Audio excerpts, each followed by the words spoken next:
Muito bom dia a todos, que a paz de Jesus seja conosco. É nosso objetivo no dia de hoje concluir o estudo do capítulo 3º da parte 1ª do Livro dos Espíritos, capítulo que traz na sua estrutura três frentes a serem abordadas. Kardec, ao itemizar os capítulos, ele agrupa assuntos afins.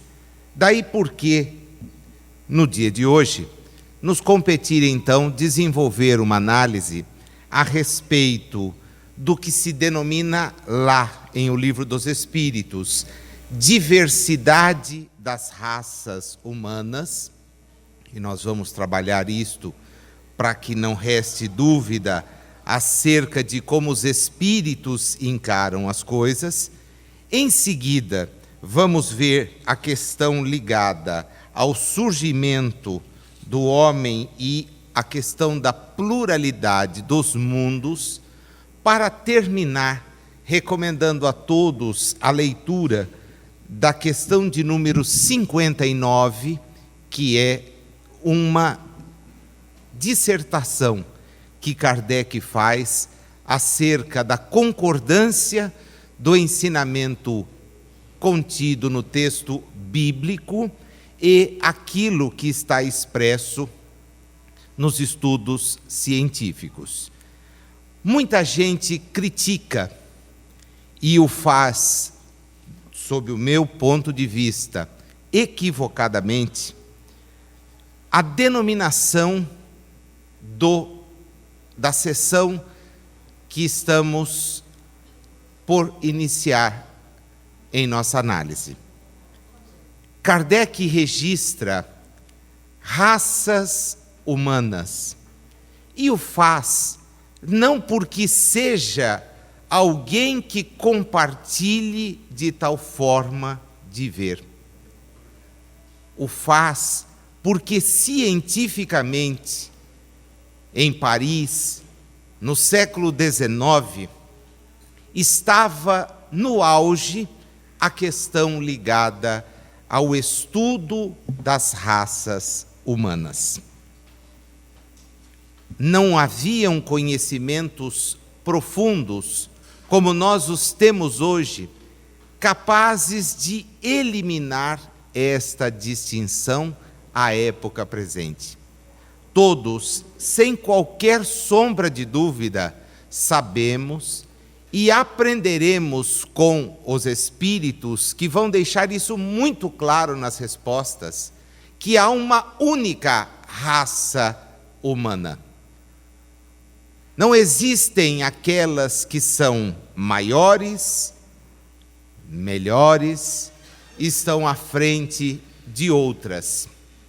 Na verdade, como fica muito claro pela leitura, pela estrutura, nós temos no homem diversas expressões espirituais, e os homens adotarão, em razão dos locais onde nasceram, da carga genética que seus antepassados possuíram, corpos que expressarão populações distintas, mas não raças distintas.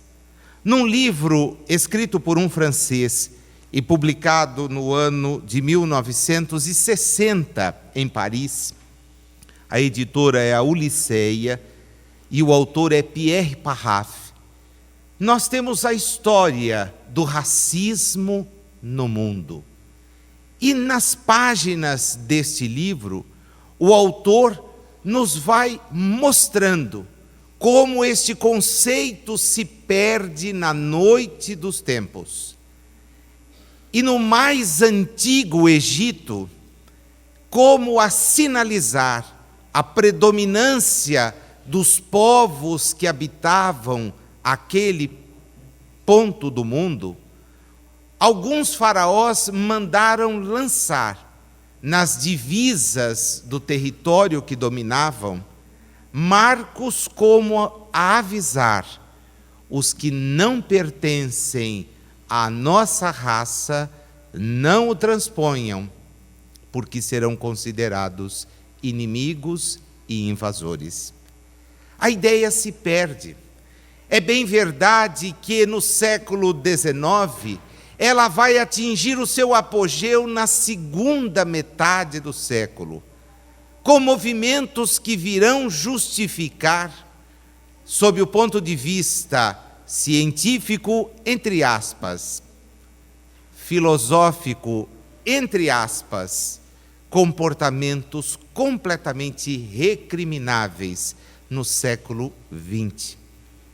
Nenhum homem pode se considerar superior ao outro, a não ser pelas virtudes que ostenta.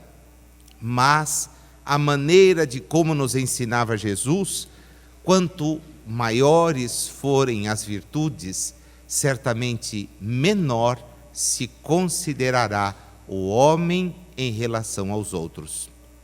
Era ele, Jesus, o maior dentre os apóstolos, mas não teve dúvida, como registram os evangelistas, de, tirando o manto, cingir-se com um pano e lavar-lhes os pés antes do último jantar, repetindo uma tradição prevista nos textos antigos do povo hebreu, de que se aquele que oferece um evento receba por si ou por seus empregados, os convidados que vêm pela areia, muitas vezes descalços, e lhes lave os pés, para que eles possam se acomodar no recinto onde a refeição será servida.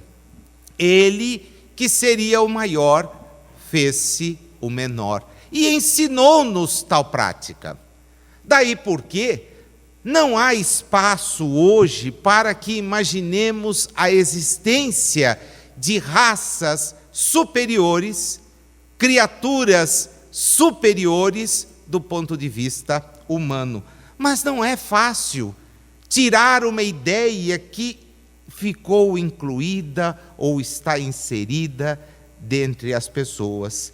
Eu fui buscar em J. Kaufman, um estudioso epidemiologista americano, a seguinte ideia: as raças não existem em nossa mente porque são reais, mas são reais porque existem em nossa mente. A tal ponto que, no passado, esta crença foi tão forte, que acabou justificando tudo aquilo que nós, hoje, do ponto de vista da posição em que nos encontramos na presente encarnação, podemos dizer que são frutos, ou são as origens, para justificar 3 terríveis frutos: a discriminação, a exploração e as atrocidades. Com isto, ninguém pode concordar, e não seria Kardec a concordar. São 3 os movimentos quando nós pensamos nesse assunto. O primeiro, que encontra o seu apogeu nos séculos 17 e 18, e quando a doutrina espírita vem, toda a sua teorização estava sendo largamente disseminada, que nos diz que a humanidade é dividida em raças. É o chamado racismo, que vai fundamentar, notadamente, as atitudes nazistas do século XX.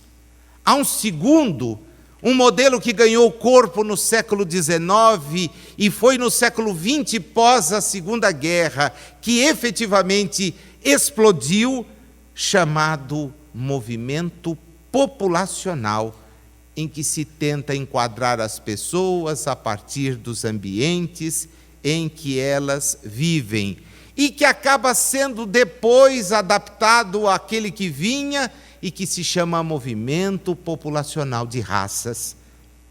Mas há um terceiro em curso hoje em dia, chamado Movimento Genômico Individual, em que, através dos conhecimentos da genética, nos é possível identificar não mais raças, mas uma única raça, com características que se perdem à infinidade, sendo quase que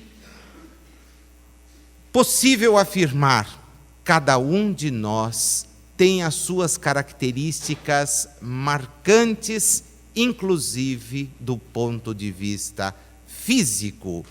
E mesmo gêmeos univitelinos, que seriam criaturas consideráveis espelho uma das outras, mesmo neles há caracteres fisiológicos distintivos.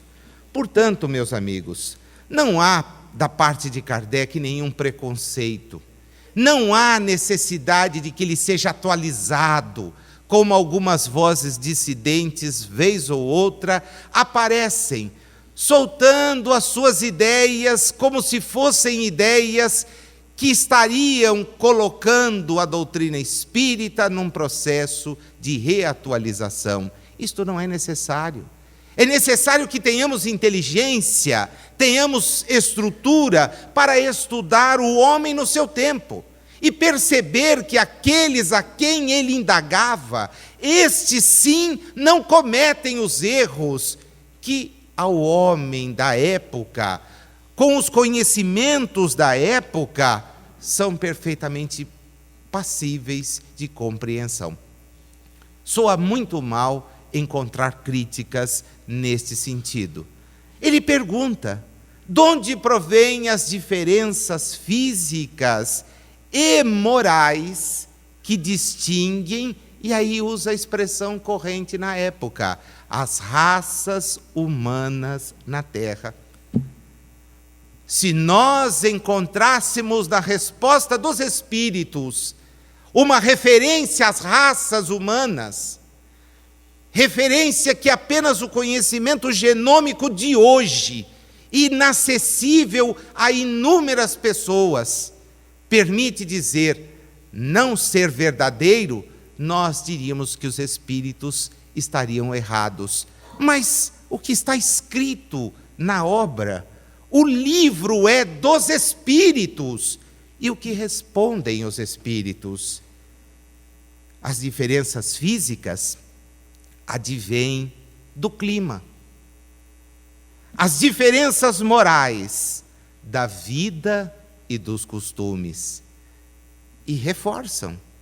Dá-se aí o que se dá com dois filhos de uma mesma mãe, que educados longe um do outro e de modos diferentes, em nada se assemelharão quanto ao moral. E é verdadeiro. Filhos da mesma casa adotam comportamentos diferentes. Um é generoso, compreensivo, entende; o outro egoísta, crítico, não compreende. Um pensa no conjunto, o outro pensa apenas em si. E os pais que tiveram o cuidado de educá-los, observando os mesmos critérios, se surpreendem. Como é que pode os dois terem vindo da mesma fonte? A fonte é física. Corpos geram corpos, espíritos não geram espíritos. Cada um tem o seu patrimônio, de maneira que aquele mais experimentado, mais vivido, mais atento à realidade do seu progresso individual, há de demonstrar compreensão, entendimento, que o outro ainda não o consegue fazer. E juntos, convivendo, um ensinará ao outro. E aquele que é egoísta, de tanto receber exemplos de solidariedade, certamente vai questionar a sua própria conduta no processo longo de amadurecimento espiritual a que todos nós estamos sujeitos. É por isso que nos unimos em grupos. É por isto que estamos interessados no progresso uns dos outros. Os que já detêm um pouco mais de conhecimento, ajudando aqueles que vêm atrás, porque têm consigo a certeza de que são ajudados por aqueles que estão à sua frente. Então os espíritos não são racistas. E Kardec, na sua pergunta, reproduz o que os livros da época traziam. Mas ele não podia entender. Não há um escrito seu dizendo o contrário do que acontece naquele instante. É um homem informado do seu tempo. Como nós, se hoje pudéssemos colocar aos espíritos questões, faríamos que elas versassem sobre genética, sobre genoma. Gostaríamos de ter explicações acerca do DNA, do RNA. Gostaríamos de saber a respeito da estrutura atômica e, obviamente, receberíamos dos espíritos explicações, talvez não na linha do que imaginássemos, mas na grande linha da compreensão. Eu li para vocês a 52. Se vocês forem a 53, verão como eles deixam a coisa clara. E na 53A, então, põe uma pedra antes de qualquer movimento, no sentido de dizer de que as raças não existiam, mas que era uma única raça humana. Os espíritos já fazem isso. Em 1855, 6, 4, 7, 8. O homem surgiu em muitos pontos do globo. Não apenas dizem sim, mas dizem em várias épocas. O que também constitui uma das causas das diversidades encontradas. Quem nasce próximo ao Equador, onde o sol castigará a sua pele, necessitará, com toda certeza, de ter expressões da aparência que lhe habilitem conviver com tal agressividade. Aquele que nasce longe do centro, da posição de referência que temos para a incidência dos raios solares, mas acima e mais abaixo, talvez não precise ter na pele os cuidados para a manutenção da sua espécie. É necessário entender isso, pois eles dizem, dispersando-se os homens por climas diversos, e aliando-se uns aos outros, novos tipos de homens se formaram, novos tipos físicos, a miscigenação. Que a ideia de raças quer fazer o quê? Eliminar. Entendendo que há uma superior às outras e que por isso as que não são havidas como superiores devem ser eliminadas. Mas qual é o critério da superioridade? A cor da pele? A posição dos olhos? A altura? A filiação a esta ou aquela população? Por favor, somos todos habitantes do mesmo barco. E o que hoje está aqui, com uma pele branca ou semelhante, amanhã pode trazer na sua trajetória a pele negra, a amarela e outras tantas que surjam nesse longo caminho que o homem vem desenvolvendo nas suas experiências da terra. Não há espaço para orgulho. Aquele que nasce hoje na Europa está numa posição privilegiada em relação a quê? Talvez em relação aos equipamentos públicos de que dispõe. Saúde, educação, segurança, transporte. O que nasce na África não é contemplado com tais coisas. Mas em razão do quê? Em razão do tempo de vida na África ou na Europa? Não. A vida na África, tudo indica, foi a primeira. E de lá partiram os homens em expedições para os outros continentes. O que caracteriza essa superioridade?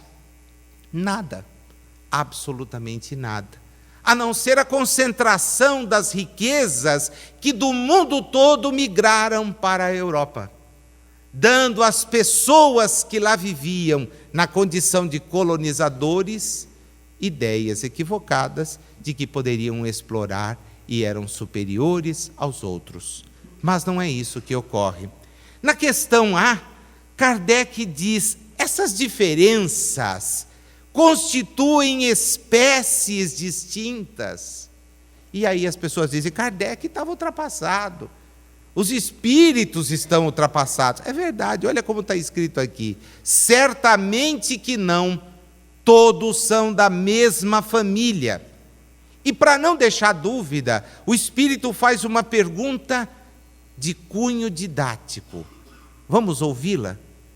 Porventura, as múltiplas variedades de um mesmo fruto são motivo para que elas deixem de formar uma só espécie?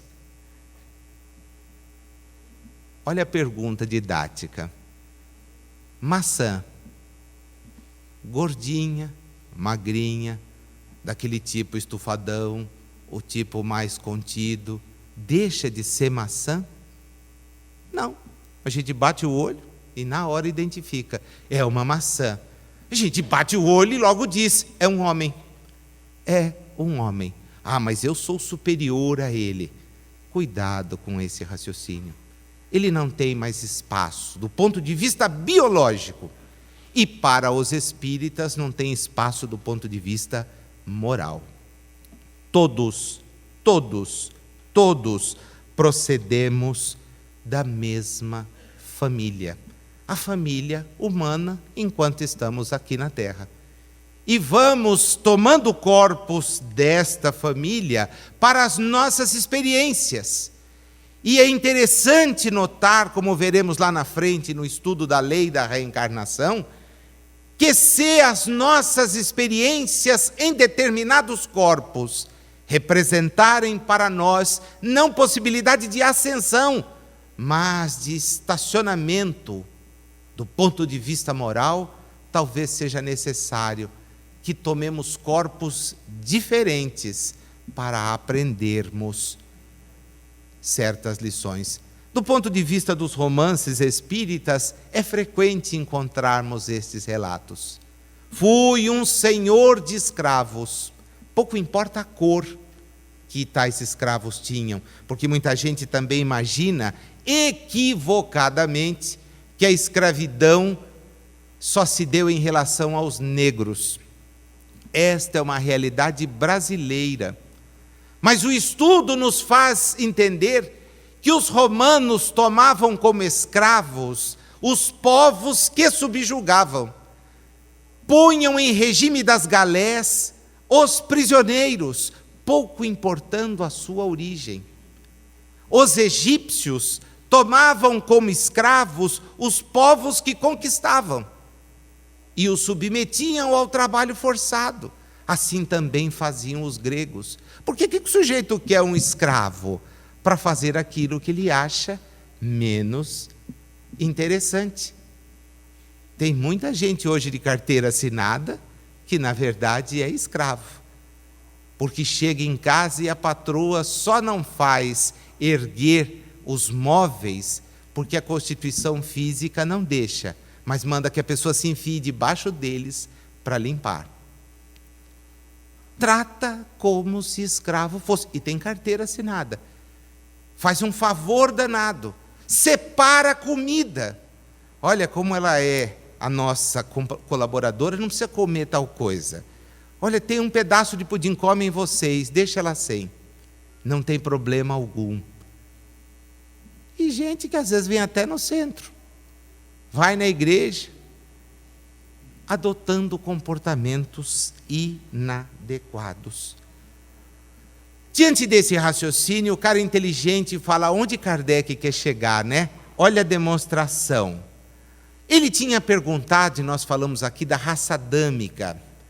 Ele pergunta, e os espíritos dizem, olha, Adão até existiu, mas ninguém é proveniente dele. Se nós não procedemos de um só, por que nós devemos nos considerar irmãos?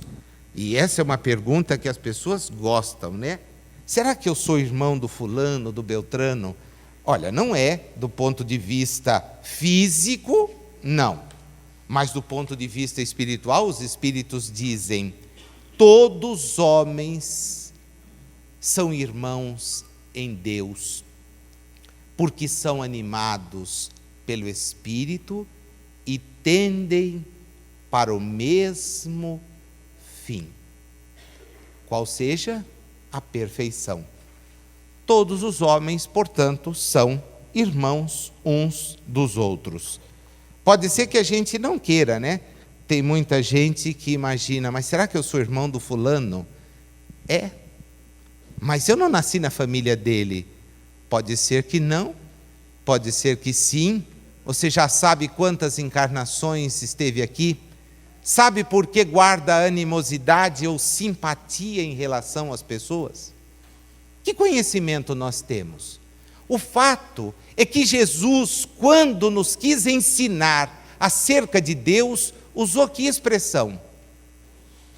Qual foi a expressão que Jesus usou ao se referir a Deus? Lembram? Não lembram? Pai. Pai. Qual é o sentido para nós de pai? Aquele que tem filhos. Vocês já cumprimentaram alguém pelo Dia dos Pais e ele não é pai? É uma pisada de bola fenomenal, né? Parabéns pelo Dia dos Pais. Ele diz, eu não sou. Então a gente fica quieto.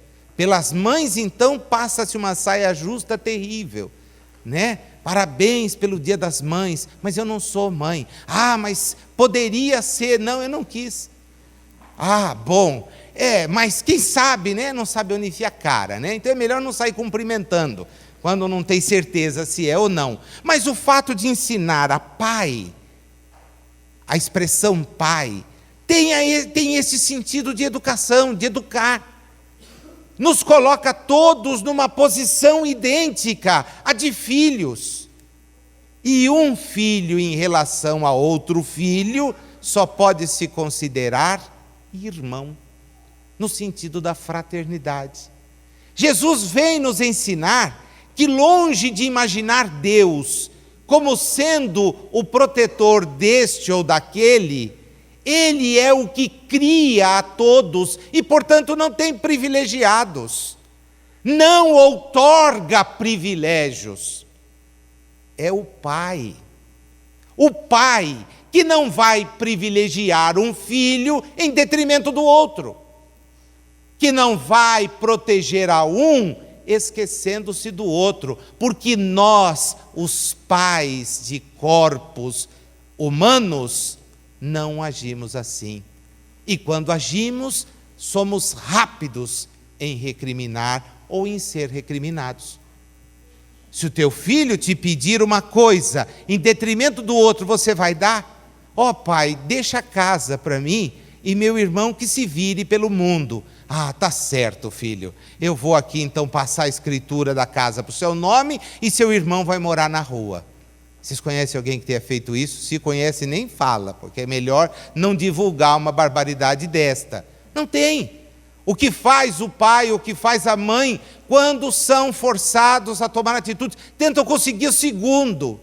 Aí dá uma casa para um, uma casa para outro, e os filhos generosos os colocam nos asilos, quando eles ficam mais velhos, né? Ou então consideram o pai, dentro da casa que ele edificou, um estorvo, e o põe no fundo do quintal. É atitude cristã,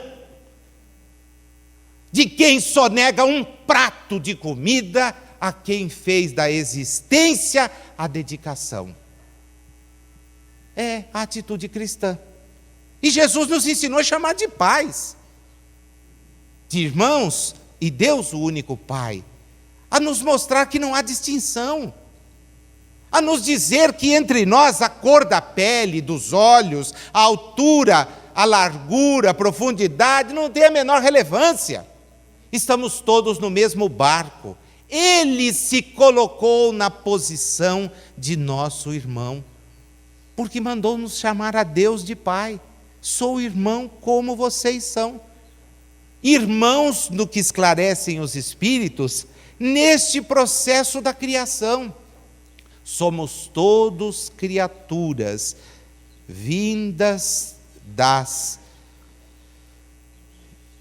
ideias do processo criativo de Deus, a quem os Espíritos nos mandaram entender como inteligência suprema, causa primeira de todas as coisas. Dá para perceber toda a logicidade do entendimento. Os Espíritos não colocando as coisas acima, reforçando essa ideia. Há uma única espécie, a de homens, surgidos em vários pontos do mundo, simultaneamente. E por quê? Porque os Espíritos provêm da realidade espiritual. Aí alguém já pode antecipar, mas e de onde eles vêm? Da realidade espiritual. E como é que eles foram criados? Aí os Espíritos são categóricos. Nós não sabemos. Nós não sabemos. O que sabemos é que todos procedem desta realidade. Perceba quanto a doutrina espírita, então, nos elucida.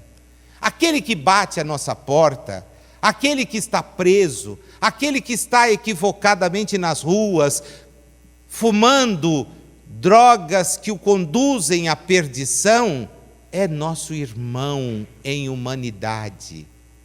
Talvez lhe tenha faltado o que sobra em nossos lares. Talvez as suas perspectivas de vida sejam horríveis, porque os nossos armários estão repletos.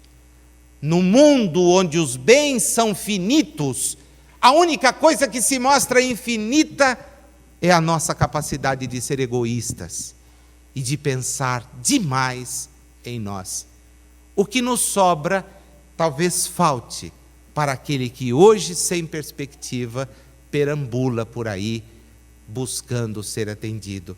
Mas nós nos orgulhamos de seguir a Jesus. É aquele que disse: quem tem 2 bolsas, abra mão de uma. Quem tem 2 túnicas, não carregue mais de uma. Não parece que a lição dele tenha chegado até nós e sido assim tão bem cumprida. Na questão de número 215, não cai na prova, tá? Porque nós estamos estudando até a de número 59, então é bom avisar no dia da prova, que será aplicada agora de surpresa no final do ano. Vocês chegarão aqui um dia e estarão recebidos, já senta uma carteira sim, outra não. Quando acontecer isso, tem prova. Mas você pode, como vai sentar numa sim e outra não, inspirar-se no espírito que vai estar na não, né? E aí pergunta, fala: olha, assopra aqui, tá? Se ouvir e ficar no lugar sem estalar os olhos, ou sem levantar-se, embora já está progredindo, né? Mas se ouvir e levantar e sair correndo, vai ter que começar tudo de novo. Na questão de número 215, que tem uma ligação muito grande com esta que nós acabamos de ler, a de número 54 e a 53, Kardec quer saber o que é que dá origem ao caráter distintivo que se nota em cada povo. E os espíritos então respondem: ora, nós nos agrupamos em famílias, nós vamos pelos nossos pendores buscando aqueles que estão na mesma condição. Cada povo é uma grande família, formada por espíritos simpáticos, na tendência que apresentam os membros dessas famílias para se unirem, é que está a origem e a semelhança, existindo então proximidades e distâncias. Dá para ver que os espíritos que se uniram aqui têm nota 12, né, em certas coisas, para não dizer outras. Não vou comentar nada, vamos em frente. Muda o capítulo falando de algo que também dizem: Kardec está equivocado. Imagina que ele perguntou sobre a pluralidade dos mundos, e os espíritos deram uma resposta, e ele não corrigiu os espíritos. Vamos ver a pergunta? São habitados todos os globos que se movem no espaço? Essa é a pergunta. E a resposta dos espíritos: sim. E o homem terreno está longe de ser, como supõe, o primeiro nos 3 requisitos que interessam: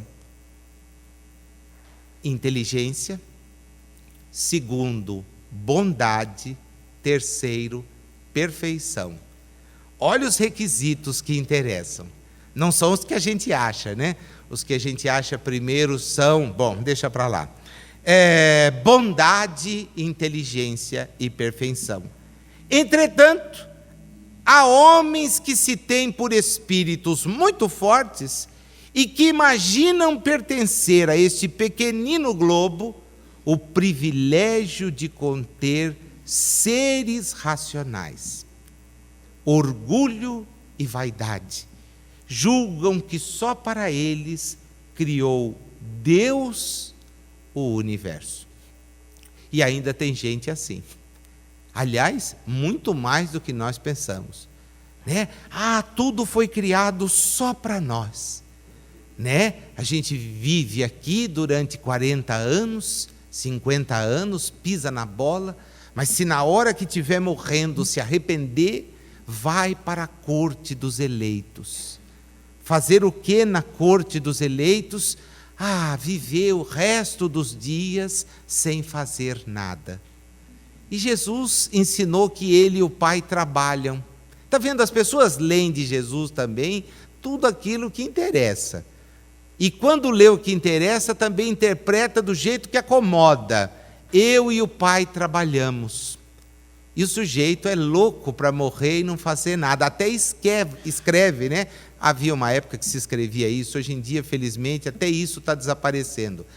Mas escrevia lá: descanse em paz, né? Punha lá e todo mundo passava, deve estar descansando. E vai visitar o parente descansando no cemitério, né? E aí, tudo bem, folgadão, hein? Levou uma vidona e agora aí, Deus me livre ficar naquela lápide descansando. Deus nos livre, o que não significa que tenha gente que escapou de lá. Tem muita gente ali mesmo, deitado, esperando. O quê? Não sei, mas está lá esperando. Ouviu a vida inteira isso. Espere o dia do juízo. O dia do juízo chegará, e nesse dia você será salvo. Puxa, quanto eu tenho que esperar? Não sei, nós estamos contando e já faz tempo. Não chega, mas você continua aí descansando. Descanse em paz. As pessoas dizem isso: olha, graças a Deus, ele morreu e descansou. E a gente que ouve isso fica quieto, né? Porque pensa assim: felizmente o espírito não está seguindo o conselho que o amigo, entre aspas, está dando. Nossa, agora que ele morreu, depois desse sofrimento, eu tenho certeza que ele vai descansar por uns 5.000 anos. Tomara não. E ele já esteja 10 minutos depois de desligado, procurando saber onde é a fila da reencarnação. E se apresente a ela dizendo: eu tenho coisa para cumprir, dá tempo de eu voltar ainda este século? E certamente vai ouvir: impossível. Vamos tentar achar alguém, mas não está fácil. Primeiro porque o mundo já tem mais de 7 bilhões de espíritos. E a coisa é complicada, tem que chegar num equilíbrio. senão vai ser uma tragédia. Talvez para justificar todo o nosso descaso para com o mundo, a providência até autorize isto. Reencarne-se 10 milhões de espíritos. Nosso mundo vai chacoalhar. Ótimo. Aí eles vão aprender a não jogar garrafa PET, a não descartar copo como se estivesse descartando um cisco. Recolham os lixos e acondicionem tratando, cobrem dos seus dirigentes que adotem políticas de tratamento de esgoto, que adotem políticas de tratamento do ar. Não sejam criaturas que peguem o carro quando poderiam ir a pé. Não sejam criaturas que esbanjem tanto. Ora, gente, a dor é um mecanismo de cura para aqueles nos quais o amor não falou mais alto. Leon Denis nos explica isso, racionalmente. A dor é muitas vezes o remédio, como não cansa de assinalar Emmanuel. Ela não é o castigo, é o remédio. E talvez a humanidade precise disso. O mundo, da forma como está, talvez tenha que passar por períodos de grandes dificuldades coletivas, porque coletivamente nós não pensamos. É só passear por aí, você vai ver, as pessoas jogam o que tem na mão no chão, como se alguém tivesse o trabalho de recolher por elas. Destroem lixeiras, destroem aparelhos públicos. Falta muito. E isto mostra aquela outra resposta. Espíritos com essa mesma ideia se agrupam e vêm fazer este seu cadinho de evolução. Kardec vai adiante e pergunta assim: é a mesma constituição física dos diferentes globos? E os espíritos, como assim, estupefatos, respondem: não, de modo algum se assemelham. Então Kardec vai mais a fundo. Eu gosto quando ele fica procurando, não sendo uma só para todos a constituição física dos mundos, os espíritos, os seres que os habitam, têm organizações diferentes? Nossa, dizem eles. Rapaz, sem dúvida. Você tem alguma dúvida disso? Olha o seu mundo, e de novo o exemplo.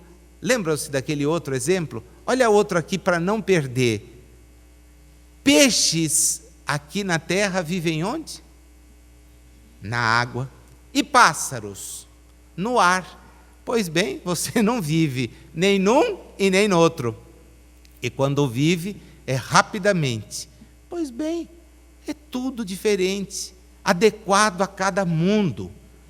Então, Kardec resolve dar uma de inteligente, E saca uma pergunta. Bom, e os que estão longe do sol, privados de luz e calor, como é que fica? Os espíritos vão de tirar um sarro fenomenal. Pensais que não há outras fontes de luz e calor além do sol? Em nenhuma conta tendes a eletricidade que em certos mundos desempenha um papel que desconheceis e bem mais importante do que o lhe cabe desempenhar na terra? E aí corrigem. Algo que percebem ele não entendeu. Ademais, não dissemos que todos os seres são feitos de igual matéria que vós outros, e com órgãos de conformação idêntica à dos vossos. Os corpos serão diferentes, as realidades são diferentes, e lá estamos nós procurando mundos como o nosso. E porque não achamos, temos as teorias loucas, A Terra é o único planeta habitado do universo.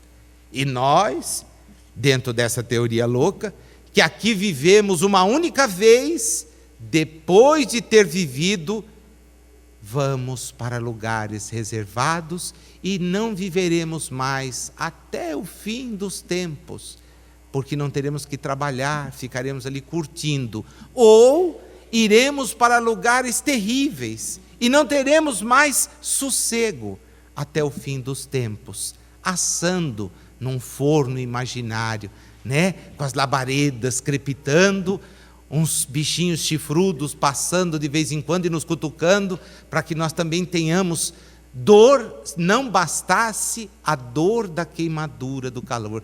Olha que bobagem medieval, que coisa boba, tola, e que as pessoas acreditam, porque lhes falta o conhecimento, a lógica, a compreensão clara acerca de um processo que ainda para nós é diminuto na sua extensão, mas que a doutrina espírita nos permite antever. Somos seres em evolução, que num mundo como a Terra encontramos as condições maravilhosas para avançar, em que no momento X dessa jornada tivemos a chance de nos aproximar do conhecimento espírita, aquele que tenta pôr as coisas no lugar para um homem que pensa. Você não está aqui pela primeira vez, você está aqui mais uma vez. Precisarei permanecer aqui sempre? Não, você estará aqui quantas vezes forem necessárias para que se considere aprovado das inúmeras questões que são apresentadas aqui. Quer dizer que então eu vou poder ir para mundos mais felizes? Evidentemente, se tiver condições. Então eu posso me distanciar? Claro que pode. E o que vai acontecer com aqueles que vieram junto comigo, aqueles que estão ligados, eles permanecerão? Se não tiverem logrado a evolução, sim. Bom, aí eu talvez não queira ir.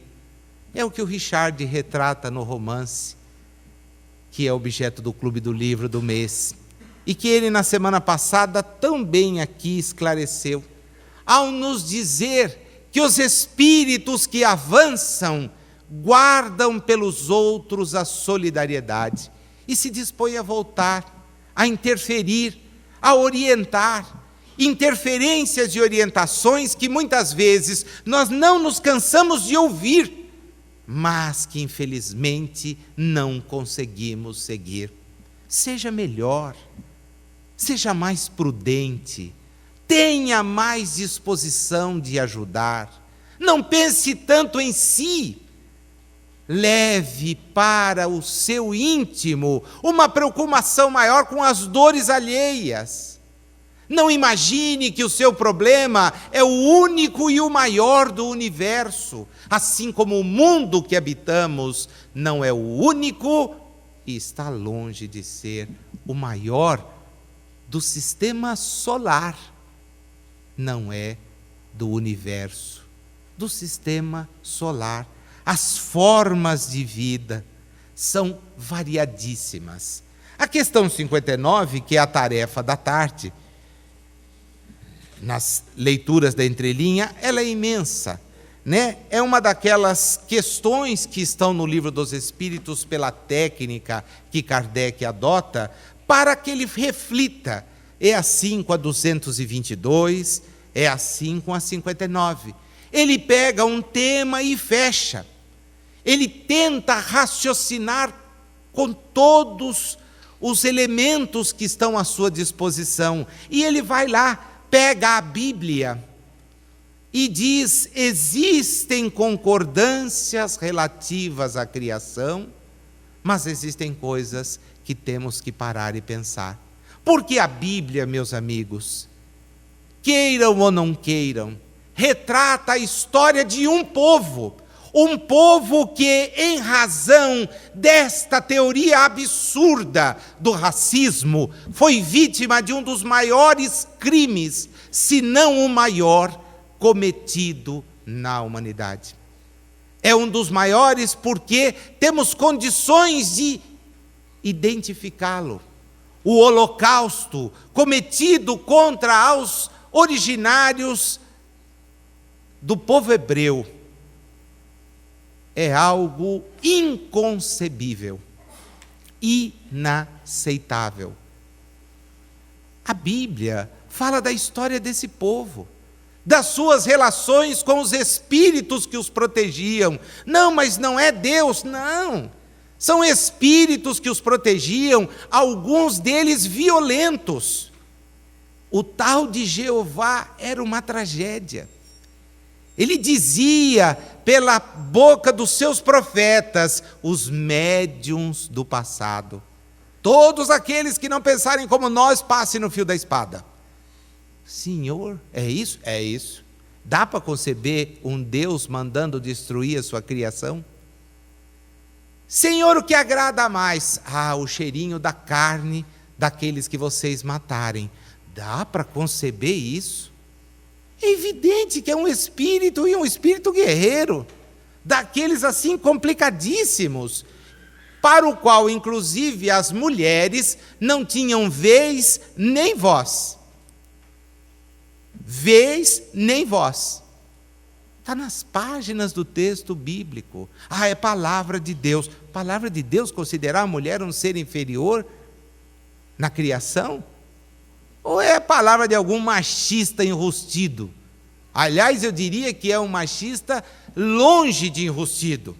Proclama mesmo as suas ideias. E diz o que deve ser eliminado. Isso não é Deus. Então Kardec aproxima o conhecimento com isso. E diz aqui só uma coisa para a gente parar e pensar. Parar e pensar.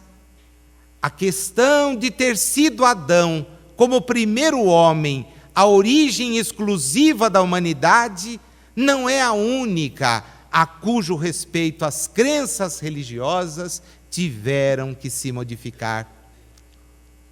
Fala de uma coisa mais séria. O movimento da Terra pareceu, em determinada época, tão em oposição às letras sagradas, que não houve gênero de perseguições a que essa teoria não tivesse servido de pretexto. E, no entanto, a Terra gira. Não era essa a concepção. Mas está escrito no texto sagrado que Josué parou o sol. Mentira. Mentira. Das cabeludas. As cabeludas. Esse Josué era um contador de história fantástico. Hoje o nego conta de peixe. O maior nunca veio, né? O maior que eu peguei nem cabia no barco. E ele, fugiu.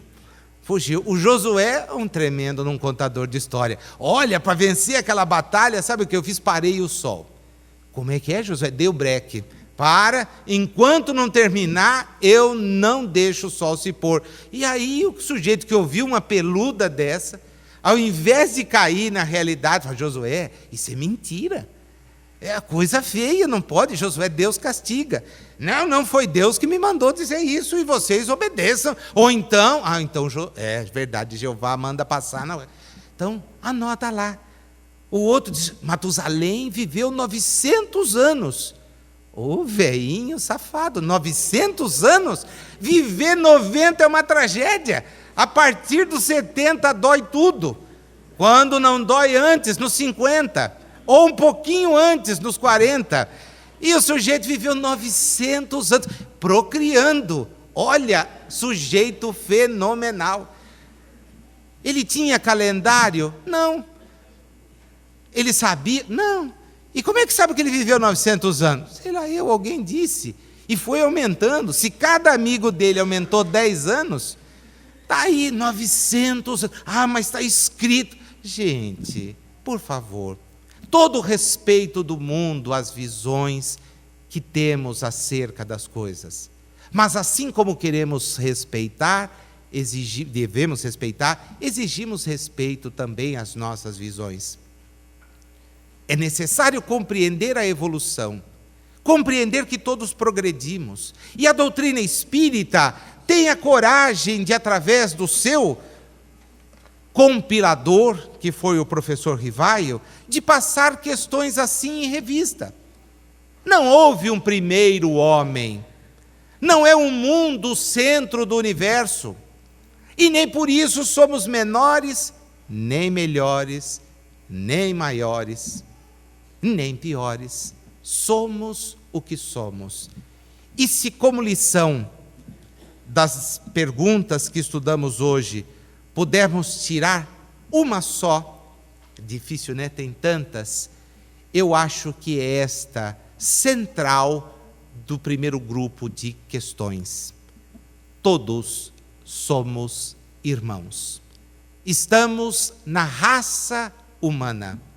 Diferenças, quaisquer que sejam, só têm importância do ponto de vista espiritual.